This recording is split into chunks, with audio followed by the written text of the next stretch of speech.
This is an unwelcome sight and sound on Megan Dwyer's rural Illinois farm. Rain, more rain. That's not good, is it? It is not. It has been one of the wettest planting seasons 30-year-old Dwyer has ever experienced.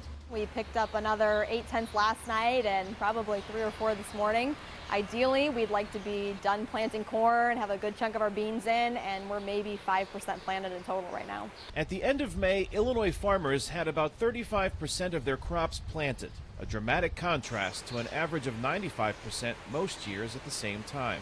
Megan Dwyer is among many nationwide who have to make a decision soon. Plant very late and hope it grows in time, or you've got the preventive plant option as well, where you just don't put a crop in at all.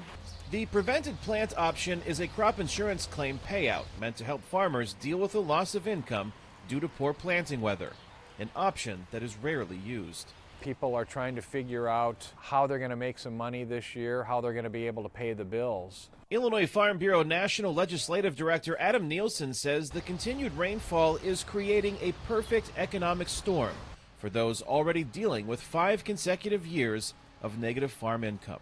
It would be normally a very stressful year to begin with, but then when you add the fact that we're now entering year 2 of a trade war and a lot of our markets are closed off to us, that adds a higher level of anxiety, and that's what our members are feeling. The recent breakdown in trade negotiations between the United States and China has only added to Megan Dwyer's problems.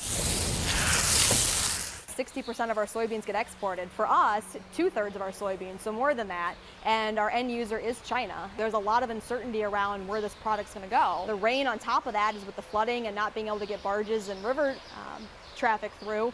You know, nobody can even move the product even if there was a buyer. So it's pretty scary and uncertain times. President Donald Trump's promise to compensate farmers through another proposed U.S. Department of Agriculture aid package, estimated at $16 billion this year, may provide some relief for farmers. For me, I don't want it. I'd rather have markets and access to a real place for my product to go. But Dwyer, like most farmers, is realistically left with little choice but to accept the aid to help make ends meet, to help the farm survive, to plant another day.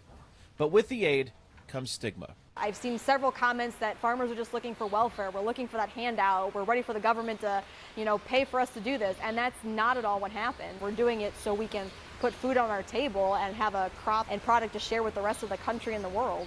But before there can be a product to share, there needs to be clear skies and warmth to dry out Dwyer's fields so she can plant. At least in the short term, the weather forecast isn't giving Dwyer much hope. Kane Fairbaugh, VOA News, Coal Valley, Illinois.